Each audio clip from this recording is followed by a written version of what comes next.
You can say whatever you want about me. You can call me arrogant. You can call me anything you want, but you cannot call me a quitter. I didn't quit. So that's the difference. When it was hard, I did it anyway. I know a lot of broke people who are very arrogant. They'll come along and go, I think that's a scam. Oh, do you, Brokey? Oh, Brokey thinks it's a scam. Oh, tell me again about how my online educational platform, the biggest in the world, which I've built when I'm flying around in my private jet. Tell me again about how I'm out here to scam you of your fucking 36 pounds.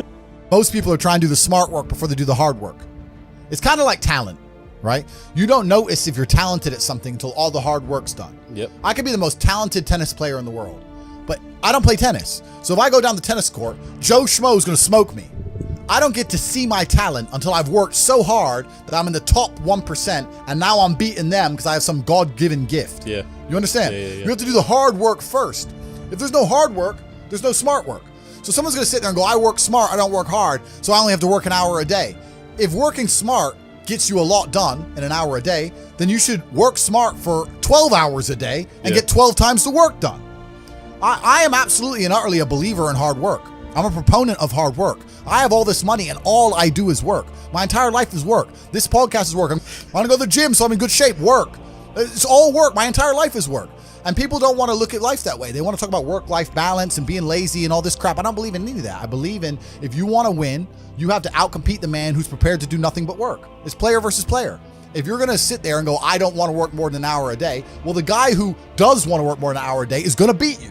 And no matter how smart you are, there's always a smart dude who's doing the same smart work you are for more hours than you're doing it. That's just the nature of the game. Look, everyone loves passive money, right? I make money as I sleep. Yep. I get it.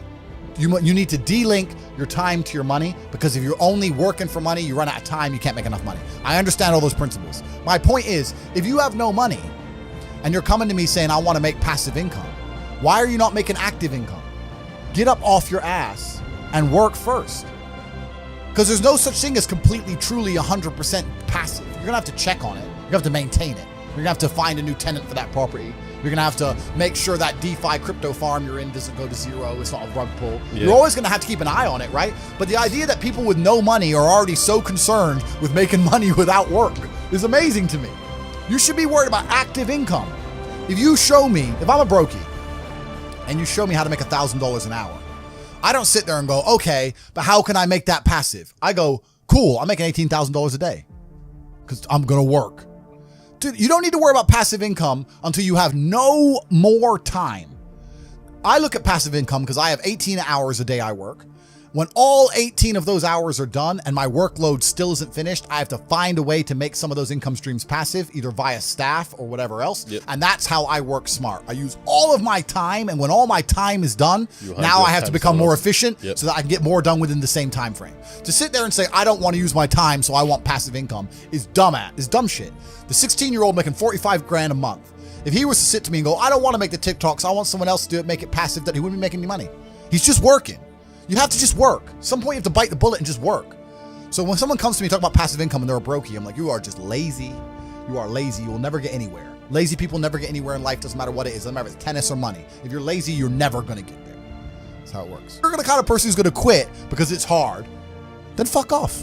I don't even want your energy around me, because quitters are the worst people on the planet. You can give a quitter absolutely everything and they will still fail. Quitters can have every single advantage. Quitters can have all the information. Quitters can have all the tutelage. Quitters can have a mentorship. Quitters can have someone who messages them every morning, hey bro, let's get it. And guess what they're gonna do at the end? Quit. You need the people who don't quit. I don't quit.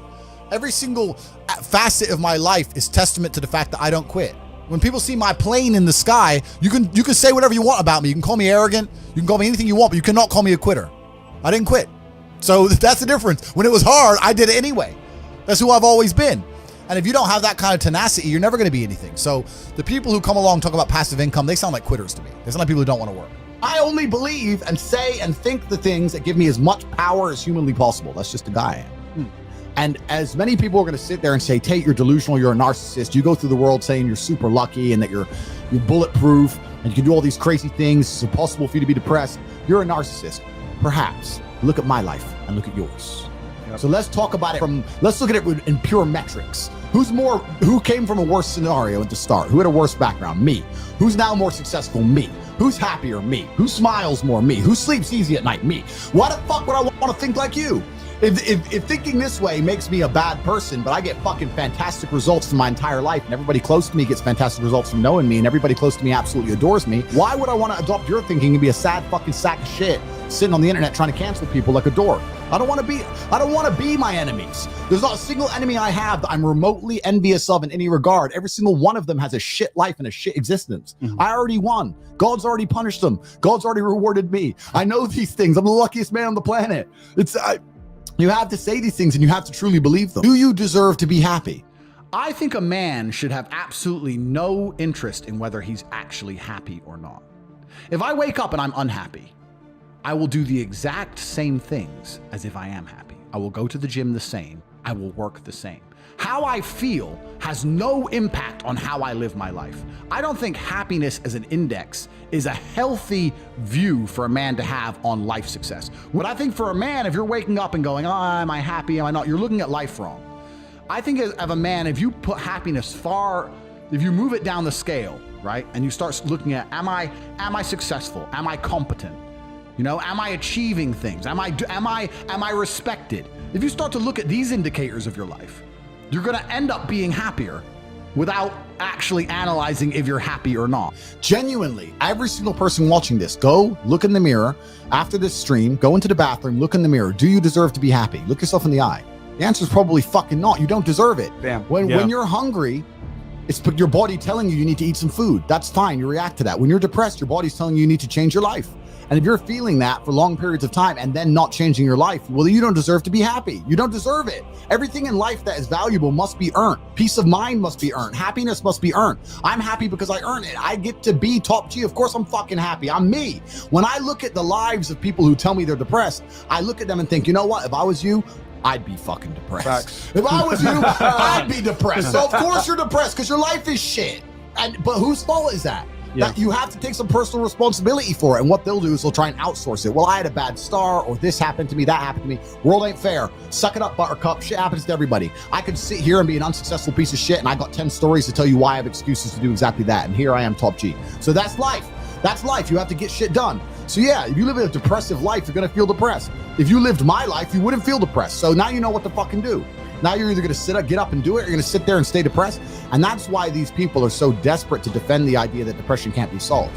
When you tell the world that depression can't be solved, what you're doing is absolving yourself from all responsibility. I no longer have to stand up and work hard and try and be something because it doesn't matter how hard I work because I'll be depressed anyway. They know that's a lie. They're just trying to they're being ignorant on purpose to avoid doing the hard work. That's all it really is. So a lot of people are labeling themselves, and I absolutely refuse to take my own power away. There are so many things in the world trying to kill us. Like, you got enemies, you got people on the streets with blades, you got bacterias, fucking lions. Oh, I've got enough enemies, bruv. Sharks want me dead. I've got enough enemies. Why am I gonna take my own power away? Another thing that's really important, I say this all the time, nearly every word that comes out of my mouth is self-hypnosis. Every word that comes out of my mouth is self-hypnosis. And it's the same for everybody watching this. Every single word you speak is self-hypnosis. Every single thing you say out of your own mouth is almost more important than the things you hear from other people. Amen. You can't be sitting there saying, I'm depressed. I got a generational curse. I'm unlucky, bro. You can't be saying these things because you're reaffirming them within your mind. I don't do that. I said at the beginning of this stream, I do not believe in things that take away power from me. I only believe in things that make me more powerful as an individual. Now, I cannot deny that feeling depressed is real because every single human on the planet sometimes feels depressed. Feeling depressed is real, but being a depressive or having depression is something else. I accept that if I do feel depressed or I do feel sad or I do feel negative, which is actually very rare for me, but if it does ever happen, I understand I'm human and it's an emotion I'm going through and it will pass. People who have depression believe that they have a disease that can't be fixed and can't be cured. You are handing your power away. You're giving your power to an outside source and you're saying that I have no control over this. It doesn't matter what situation you're in. You need to at least believe you have some degree of control. When I say depression isn't real, I'm not saying you don't feel depressed. I'm saying that you can fix it. It's not a disease that you caught from the sky. You can fix it by taking control of your own mind. And this is what people really don't yet understand. There's only one thing on the planet you actually have control over. You can't control the weather. You can't control your health. You can get a brain aneurysm or a heart attack. You can't control other people. The only thing you can actually really truly control is what you think. That's the only thing you can change in real time. You can be thinking of red and change it to blue. So why are you not controlling your own mind? It's your asset. It's your ally. It's your friend. Why would you make an enemy out of the only thing you have control over? I refuse to do that. It doesn't make sense to me. The worst thing on earth that could happen to a man could happen to me. And I guarantee you, I would still label myself happy.